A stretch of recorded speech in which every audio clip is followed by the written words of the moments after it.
Welcome to The Backstory. I'm your host, Anne Hancock Toomey.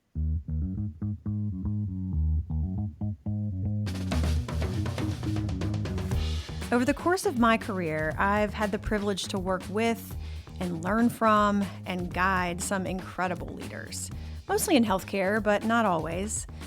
The Backstory is a chance for me to talk to some of them, unpack who they are and where they came from, and how it all influences who they are today and how they lead.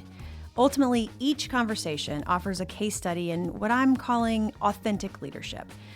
Let me now invite you into our conversation for the real backstory. Today, it is such a pleasure to welcome Chris Roth to the podcast. Chris is currently CEO of St. Luke's in Idaho, a highly respected, storied institution, not-for-profit health system in Idaho, largest employer in the state. Welcome to the podcast, Chris. I'm so glad to see you. And it's great seeing you. It's really a privilege to be here and participate in this discussion today. Awesome. Chris, you've been in healthcare for a long time, including, is it almost 2 decades at St. Luke's now? Yeah, it's 17 years, March of this year. Fantastic. And so you've seen the system truly grow from, a 2-hospital system to a 10 hospital health system spanning the state. You guys added a health plan. You all are a national leader, of course, in population health. It's a really impressive evolution. Yeah, it's been a fantastic journey, and I literally joined just a couple months after we became I like to say, a health system on paper. And so it's been just a joy to be part of kind of the growth and development of this organization, going from essentially a holding company to a integrated healthcare delivery system. I'll tell you, as I was thinking about leaders that I just greatly admire, who I've had the privilege to work with or interact with over the years, and who also embody the characteristics of authentic leadership, you came to mind. Mm-hmm. I'll tell you why. I can remember years ago, many an hour riding around the state of Idaho in your big white pickup truck, visiting with physicians and employees and community leaders all across the state of Idaho, from community to community, on what we were calling a listening tour. And everywhere we went, you were a magnet, so approachable, the guy that people wanted to talk to, ask questions of, to hear from. You could never quite get to everyone, but you sure tried. And it was wonderful to watch you interact with hundreds, thousands of folks across your system who have such great respect for you and admiration for you. So do you still do that? Do you still have that truck? That truck was like massive, yeah, as I recall. Yeah, I still have the truck. My son's driving it because he totaled his other car. And anyway, long story. Yeah, I have fond memories of that, and as well, driving around the state. And, I do still what I call monthly field visits. And so usually 3-4 days a month, I'll go on the road and go visit various parts of our system. And what I like to do is just have conversations and meet with folks, with community, foundations, team members, leaders, physicians, and it really is a bucket filler for me. I love doing it. A bucket filler. That's fantastic. Well, I've had the great privilege to work with a lot of leaders, a lot of CEOs, and I find that the most effective leaders are certainly super sharp and strategic, of course, and have a high bar in terms of their expectations and performance, but they're also refreshingly human. They inspire others because of who they are and how they show up, even as they shoulder the responsibilities of the highest office. I think the best leaders know what it takes to build and also to keep trust, and they build a culture around it. And that's what I've always observed about you, Chris. That's always been your priority, is culture comes first.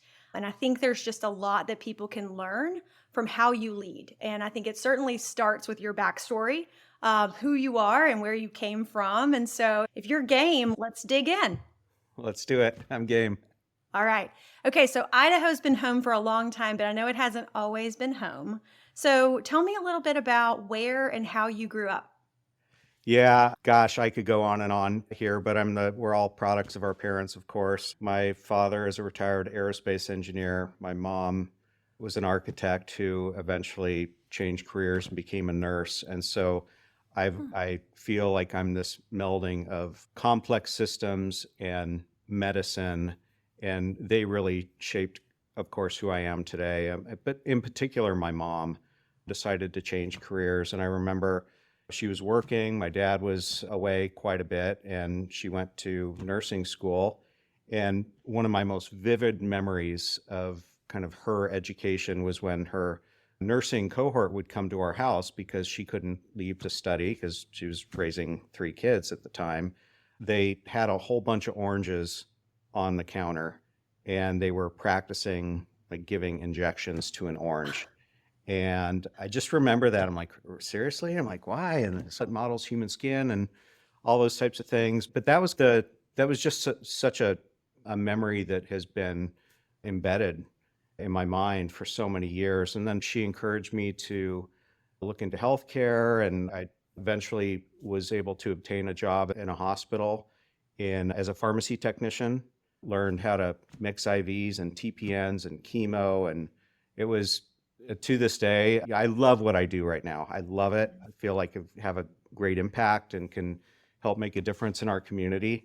But being a pharmacy technician in a hospital, particularly in nights and weekends, was like the best job ever. People like me, the administrators weren't around. You could have problem solve and do all the fun stuff and make rounds and meet physicians and nurses and interact with patients from time to time. And it was just an incredible opportunity for me to kind of get a peek into healthcare, and particularly in a hospital, all the moving parts and pieces that are Mm-hmm. required to deliver care. And I was in a small town. Often I would run into neighbors and friends in the hallways as I was making rounds. I'm like, oh my gosh, they're in the hospital. What's going on? And so it just became really personal really fast. But that was my entry into healthcare. How long did you do that? I did it for probably 6 years in 2 different states, all throughout undergraduate. I went to Utah State University and then went to graduate school at University of Minnesota. And between then, I moved across the country. My folks are in Huntsville, Alabama, aerospace industry connections, but essentially 6 years, hospitals, home health. I loved it. It was just awesome. You were hooked I was hooked. from an early age, it sounds like. Yeah. Well, so as you think back to those times, can you remember the first leader who influenced you in a positive way? Gosh, first leader. I've got 2 examples. I went and talked with our family physician, and at the time I thought about maybe going to medical school. This would have been in, the probably early 90s. I asked him, I said, what do you think about medicine and the future of medicine? And I was shocked by his answer. He's like, don't go into medicine. It's so tough right now, and it's just going to get tougher. And I so admired this person. This isn't a great leadership moment, but it certainly had an influence on me. At least he was honest and just gave me a little bit of a wake-up call. So that was point one. And point two was I had the opportunity to meet with our CEO at the hospital I was working at as a pharmacy technician. And it was part of a college course, interview a leader. I just had a chance to sit down with him for, I don't know, maybe half an hour, 45 minutes max, and just get a sense of what do you do and why do you do what you do? What does somebody who leads a hospital in this case do, and why is it important? And I think those 2 conversations, while they didn't occur back to back, but they were within this period when I was really trying to figure out, what do I want to do? Where's my interest lie? I knew it was in systems and engineering and healthcare. Actually thought about going into biomedical engineering for a while. I think those 2 conversations were probably the most meaningful. And I can't look back and say, oh my gosh, the leadership advice they gave me or how to become a better leader or those types of things.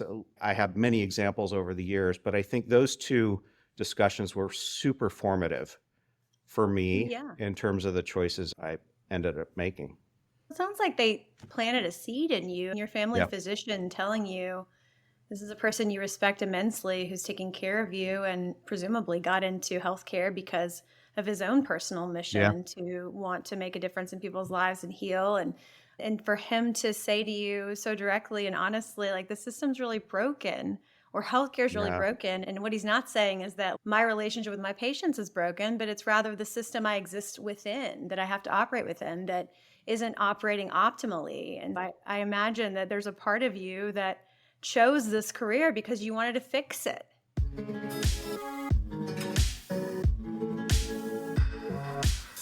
Let's fast forward from your days as a pharmacy tech to St. Luke's. You've been at St. Luke's, we've established, for 17 years. Yep. Tell me about when you sort of took a role at St. Luke's. What attracted you to it? And then share with me a little bit about your journey from that point A to when you became CEO. Okay. Yeah, it was interesting. When I was recruited to St. Luke's, I had some awareness of St. Luke's. I was in the Seattle area before, and the physicians in Idaho, because we don't have a medical school, are trained at the University of Washington and the University of Utah and rotate amongst various states. So St. Luke's had a reputation when I was working in Seattle, because I talked with physicians who were connected at St. Luke's. And then I worked at Auctioner for a few years early in my career. And one of my really good friends was going to medical school at Tulane. And we would hang out, he and his wife, and me and my wife, we'd go on vacations and things like that. And he said, you know what? I said, what do you want to study? Where do you want to go? He said, I want to become an ER physician, and I want to go and live in Boise, Idaho. And, okay. Fast forward many years, when I was in Seattle, I was being recruited to St. Luke's. I gave him a call and I said, so what do you know of St. Luke's? He said, I'm literally standing in the emergency room right now. I work at St. Luke's. It's a great organization. It's a great community. And so that kind of was part of the momentum that ultimately brought me here. But when I joined St. Luke's, it was literally right at the time we became a health system. And I won't go into all the history of our organization, but in essence, we were a single hospital in Boise, Idaho. And then in the 2006, 2007, when I joined St. Luke's, we became a health system by the acquisition of another hospital in a county in southern Idaho. And so the whole executive team of the original St. Luke's went to that system office, and they left one person behind who was the CEO of kind of the greater Boise area to recruit an executive team. So we were recruiting for a COO, a CNO, a chief medical officer, you name it. So I was recruited to St. Luke's to be the chief operating officer for kind of the greater Boise area. And as we grew as a health system, that was in early 2007, I took on successive roles as regional CEO and system COO and now CEO of the health system. But it was just, gosh, rapid change, lots of investment, going from 24 different medical records to a single medical record. Oh man, We brutal. probably quadrupled our number of team members, and our footprint has grown. It's been a wild ride. And as I look back and think of just the incredible investments and effort and norming and forming and storming as a health system, and then grow through acquisition and relationships, it's been really fun, really stressful, really fulfilling. In a quick nutshell, that's your 17 years Nutshell. at St. Luke's. All right, we're going to unpack some of that here in a minute, but tell me about becoming CEO. So you'd been there for some time. You step into this highest office. What was that like? And it was also in the middle of a pandemic, or at the beginning of a pandemic. And I guess maybe more to the point, what's been the biggest surprise or the hardest thing to get used to in this role? I'm a big fan of coaching, and I've worked with a executive coach for years, even prior to becoming a CEO. And I remember calling my coach and I said, hey, this is all going down. Our CEO is going to retire and the board is starting the process, and need to express if I'm interested, essentially. And she said, is this something you really want to do? And I was like, gosh, I don't know. I really thought about it. And at the end, I think, frankly, a lot of my roles, I don't know if I want to do it, but I'd rather me do it than have somebody else, especially who doesn't know the organization or the Hmm. community, come in, and not that they couldn't do a good job, but I'd rather be an active leader in the future than sitting on the sidelines. And so I think that in this role, it was a reluctant leader opportunity. I've been a COO twice, right? When I joined St. Luke's, and then I was regional CEO, and then I was system COO, and Hmm. now system CEO. In this role, when I stepped in, I had this 100-day plan, but it was really like the first year plan, like visible and listening and just connections and all sorts of things. I was able to have 2 days worth before the pandemic hit. I was met with the medical staff here in Boise, and then I was in a community meeting in Sun Valley, and that happened to be like right during one of the nation's hottest hotspots, right, relative to Yeah. COVID. So like all the plans got disrupted that I had. But I think as I've reflected on what surprised me, it's kind of cliche. I've heard this over the years, like, well, just be yourself. Don't try to be somebody else. And it's really true. Just gotta own who you are and go with the strengths, recognize the weaknesses, and lean into where your strengths are and own some of the discomfort.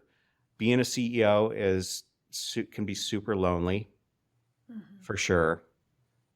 You just have to embrace and enjoy the ride. And I can't say there were a lot of things that surprised me other than like the magnitude, the weight of all the things you got to think about and worry about. They're just always there. You said that you really feel much more comfortable behind the scenes, and you've always really thrived in that role. Has that been a tough adjustment to have to be engaged externally all the time? Yeah, I'm a back of the room person. And I often will say, hey, I'm in the wrong job is because you got to be a front of the room person and spokesperson for the organization. But we've got several, and we got a fantastic team. And maybe you'll ask me questions about our team because that's the secret sauce, I think. But I think for any of us who are on the introvert scale, like Yeah. it takes tons and tons of energy to be present, be visible, be interactive, and go to events and those types of things. And just being discerning about where to spend the time, where I spend the time is really important. It was never uncomfortable. It's extra work. Right? Sure. So You gotta get up for it and get into it. But at the end of the day, I love what I'm doing, and I love our mission, and I love our community. And so it makes it easy from in that mhm. respect.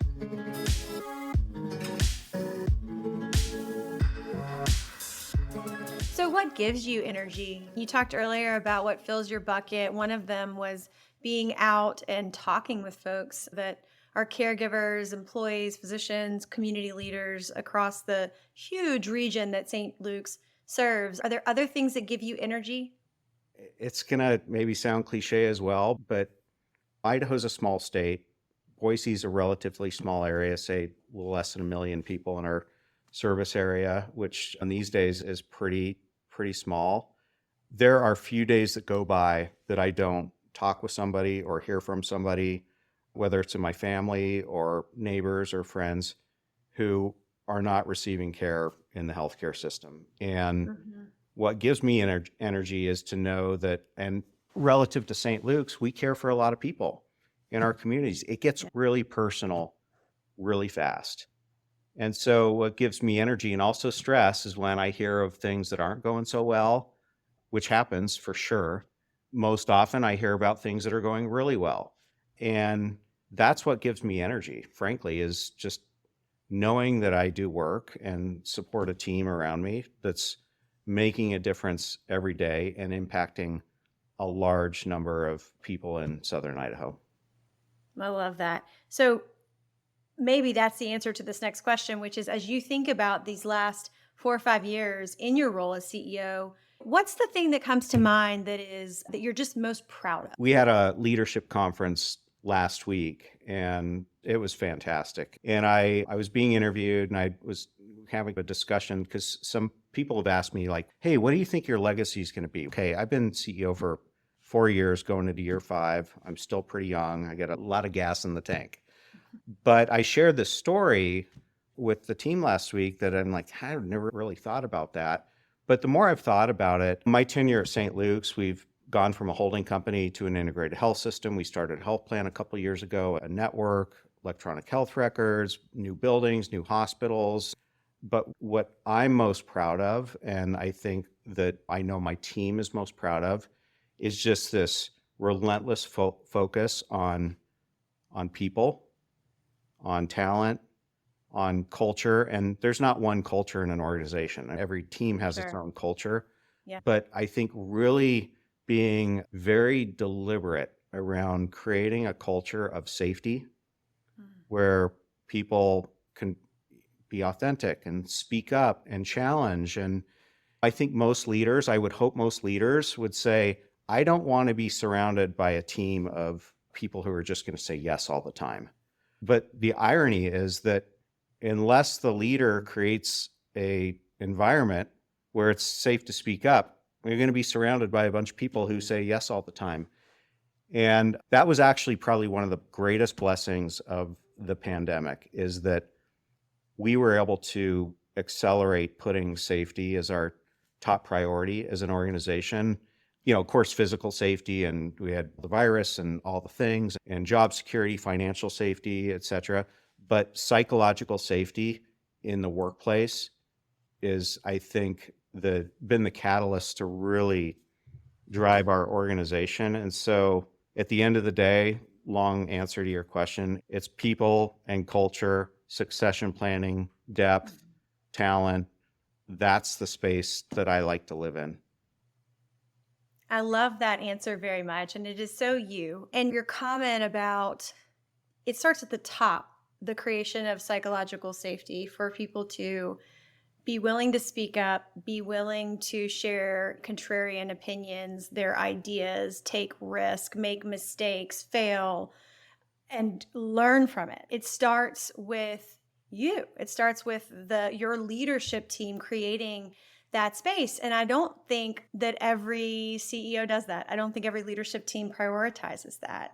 And actually, it's where I wanted to go next, was just to dig in, maybe reflect a bit on your own past. I think genuine leaders, the most effective, most authentic leaders, know that they're not perfect, right? They not only are willing to admit that they make mistakes, but they actually talk about them openly, and they create an environment and an expectation that encourages others to do so as well. And so I'd love to hear from you, if you're willing to share, what's one thing that you can recall in your past that you'd consider a mistake that shook you and shaped you? And how do you handle when someone on your team really screws up? Yeah, 2 thoughts. One, as it relates to leadership in the team, I don't want to underestimate the impact a board of directors has as well. You've Yeah, that's got to true. have a board who leans in and is supportive of a CEO and a leadership team. Sometimes lean into the uncomfortable. You know, our board is just absolutely fantastic. And without the backing of a board, you're kind of in trouble. But I think to your question, and there's just a defining moment in my career that has shaped how I think about safety. And when I say safety, of course, you get physical safety and environmental safety, but then safety that's maybe more subtle. It's the speaking up, it's the environment, it's the power hierarchy that can occur, particularly in medicine, right? Right. Often you think about the operating room and the surgeon or the captain of the ship. I'm not going to share where it was, but it was during my days as pharmacy tech. There was a time I was so proud of the work I did. Like, I was efficient, could just like master IVs and mix things all the time and mix them quick and deliver and all the stuff. There was a day, and I share this story with our new employees when they come in. We rotate as a executive team. And so I'll share this because to me, it embodies what I talk about relative to culture of safety. So here I am. It was a Sunday, day shift in the hospital. I'm mixing IVs. And this one IV I was mixing was an insulin drip, a mom who's in labor going to deliver. So I mix the IV, go through all the motions, and I deliver it to the floor. And I come back to the pharmacy and I'm sitting there. I think I was probably studying for a test because you get downtime and I'm in college. And I was like, man, something doesn't feel right. What is it? What is it? What is it? And I kind of replayed back in my mind and realized that I still to this day do not know how I made this mistake. But I used the wrong syringe. Like instead of an insulin syringe, which is like 1 ml, I used a 10 ml syringe, pulled up the entire amounts of a multi-dose insulin vial, 10 mLs, injected it into the insulin bag, would have, I presume, would have killed the mom or could have done serious harm. The thing is, it got checked off by the pharmacist. So there are checks along the way. And I'm like, oh my. And so I sprinted out of the pharmacy. I ran up. I found the drip. It had not been hung. I brought it back down to the pharmacy. I destroyed it.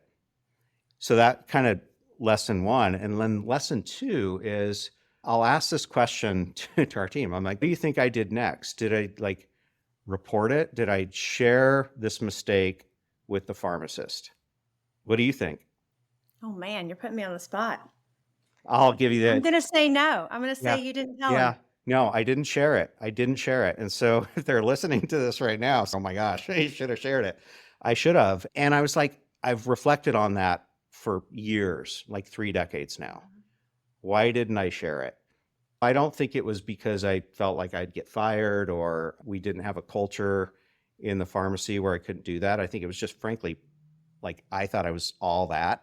Like I didn't make mistakes and it was pride. I think it was pride at the end of the day.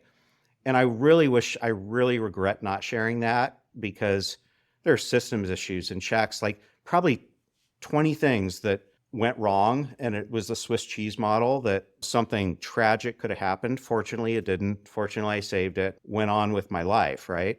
So I've thought about that for years and years and years. And I'm like, when I'm in a position and when those things happen, because they will happen, we've seen it in our own organization, create an environment and frankly, I don't know the environment that could have been different other than my own head. But I think talking about it and sharing the story and all those things is probably the most important. And so my commitment is to create the environment where it's like, hey, let's just own our mistakes and fix them and go out and make sure that at the end of the day, we're taking care of people and not harming them. I love that you share that so openly with it speaks volumes that you're willing to be that vulnerable with these folks who are just joining your organization. It tells them from the jump what kind of organization this is and what's Yeah. expected of me in terms of accountability. I know St. Luke's has been on a high reliability journey for a Mhm. long time, and I think it starts right there where you started, just sharing that with folks and letting them know that this is a place where we have each other's backs, but we own up and we all sort of share accountability to create the safest place we can possibly be for our colleagues, for our patients, number one. I'm a big believer in vulnerable leadership, and it's easy. I know early in my career, I'd get in that kind of the rut of I'm the leader, I should know everything, or be the smartest person in the room, or make the decisions, or what have you. And over time, it's more around you got to ask the right questions at the right time and know when to call the jump ball or lean in and make the decision. But often it's just creating the environment for others to be the best they can be. Yeah. And that, in my experience, comes through vulnerability as a leader. It's okay to say, I actually don't know the answer. I'm not sure if I'm asking the right question, or I'm not familiar with this topic, so inform me. That's okay. Right. Yes, vulnerability does not equal weakness, as our friend Brene Brown would certainly share. Yes.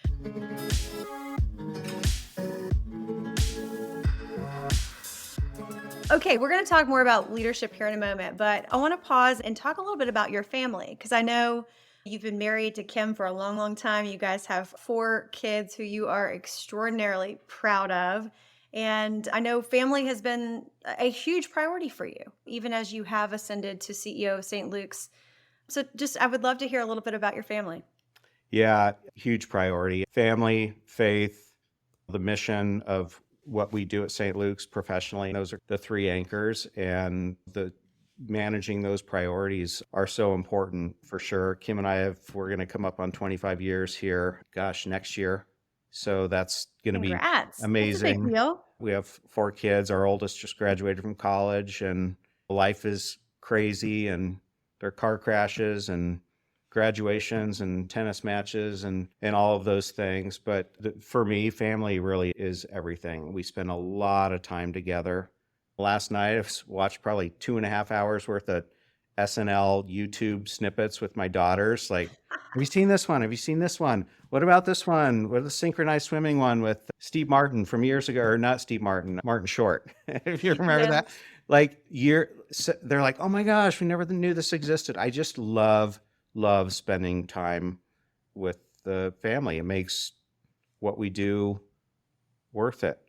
Well, so what's your advice to folks who are very committed to their careers, they're rising, they're leaders of organizations, and they're trying to balance the other priorities in their life, the other dimensions of their life? You talked about faith, you talked about family, friends, other obligations. Things are important to us that make us well-rounded humans. When you have folks pulling on you in so many different directions at the same time, do you have any advice to folks from your experience?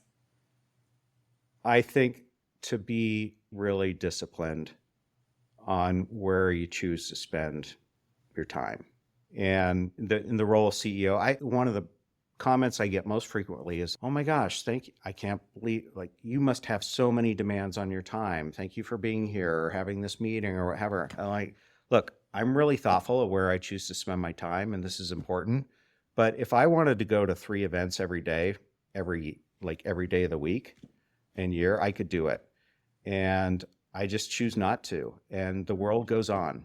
Sometimes you got to make those choices, but in the scheme of things, just be really disciplined on where you spend your time and evaluating what's most important. And I will always, and my team knows this, and my team demonstrates this amongst themselves. I can't go to the board dinner tonight. This happened last week. My son's got a baseball game. I'm like, you got your priorities straight. We'll be fine. We got you covered. It's not a big deal.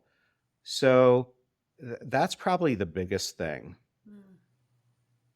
Okay, so let's talk about if you think about a leader or maybe leaders that you have admired over the years or that you do admire, what would you say are 3 characteristics of the most effective leaders? Oh, that's a great question. I would say, not necessarily any order, a really good listener, somebody who asks good questions, and somebody who values humanity and is a good person. So you can like list all the values and things like that, but just, as a servant leader, Right. like, I'm a big believer in servant leadership. I don't read a lot of leadership books, but I do love anything around servant leadership and the, frankly, kind of Christ-like attributes of leadership: What listening, curiosity, and a good person. What do you think makes you most effective? What's your greatest gift, would you say, as a leader? Bringing people together and creating an environment where it's like, I would hope that like the power gradient or whatever, I just have a job. I happen to be the CEO, but I'm up here like any in the organization, and setting the stage where everybody can show up and lean in and bring their best thinking and create that environment it's the secret sauce. And it sounds like, well, that's a cop out. I used to think that was a cop out early in my career. I'm like, and what do you do? And I'm like, no, a good leader creates the environment for people around them to be their best. That's what I hope I'm doing. What about the reverse? Like, is there a clear challenge for you in how you lead that you're working on?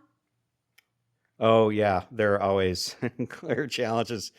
Maybe it goes without saying, but I'll say it. But for every kind of strength that we have as individuals, there's a corresponding kryptonite, right? There's just the opposing forces, if you will. The thing that keeps me up at night, I've been asked this question many times. What keeps you up at night? Early in my career, it was like, oh, capital or budget or this or that, or all the issues that we all deal with in healthcare. But what keeps me up at night now is if there's something going on within the team it's not necessarily conflict, like conflict of issues, but if it's interpersonal conflict or if there's like a disturbance in the force within the team. So my bias is harmony, and like I'm a peacemaker. And so the flip side of that could be indecision, or when's the time, like the jump ball. And I said to my team, I said, I need your help when I might need to call the jump ball. Maybe it's enough, we've discussed it enough, but I don't know if the ball's in the air. You got to tell me the ball's in the air. And so you just got to put all that out there and recognize what are those opportunities. As an introvert, and I like to process. I'm a processor. So if you're not careful, the processing, I've heard this feedback from my team. Is Chris thinking about this? Is this on his mind? Of course it's on my mind. But unless I say, hey, I'm thinking about this, this is actually on my mind, they don't know. They can't read my mind. So those are the types of things, I think, just really understanding who we are, what makes us tick, and what our tendencies are, and being aware of the blind spots that can be created. Because for every strength, there's a corresponding, hey, be careful here. There absolutely is. Okay. Thank you for sharing that. It is about to bust out a storm here in Nashville, Tennessee. You might hear the rolling thunder. All right, one more question before we go into lightning round, which Nice. seems apropos actually with the storm clouds I'm looking at out my window. So the best leaders, Chris, prioritize habits that keep them healthy. What are a couple of yours? I love to read and just unplug from the day to day. I love to golf, but most importantly, I love to fly fish. And that's not really a habit. That's more of a hobby. I'd say just being disciplined, work out, try to eat right, stay focused on family, and not get too caught up in the seriousness of it all. Very good.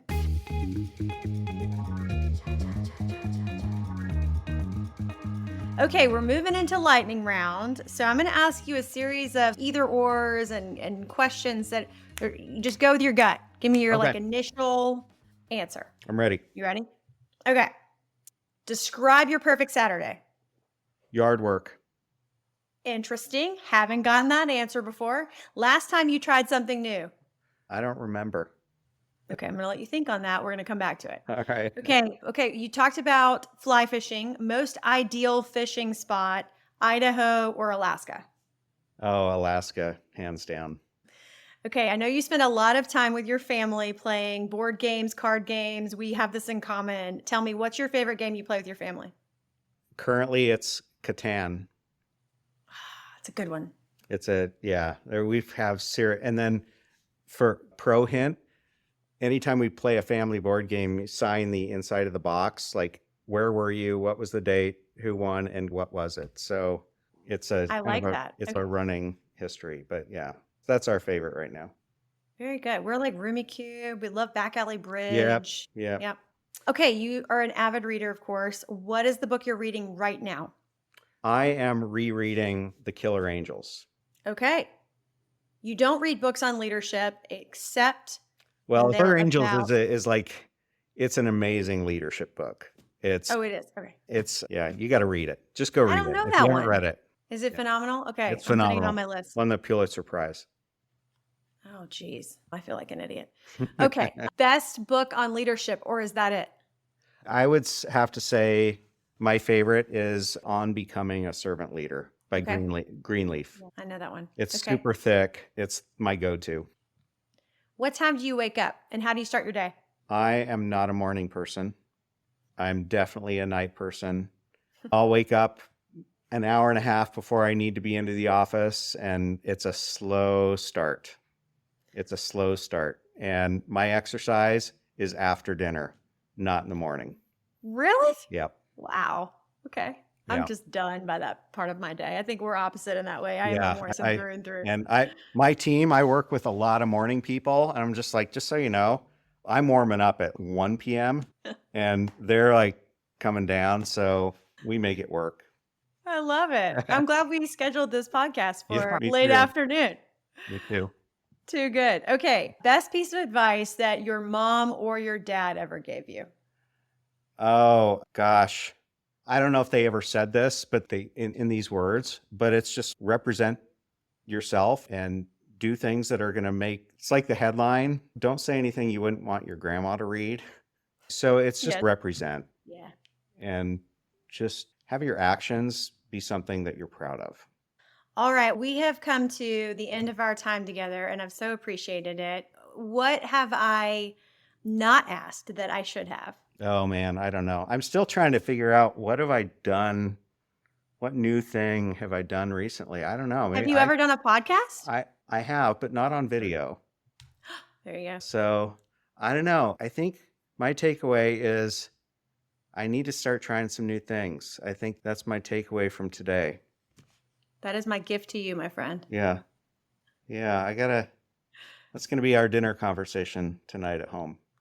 Fantastic. Let's shake it up. Let's do it. Hey, I really appreciate you. Thank you for taking the time to have this conversation and share a little bit about your story and all that you've learned over the years. Yeah. It's really greatly appreciated. And thank you. Thanks for all you do and your team. And really honored to have the opportunity to talk with you and at least share my thoughts.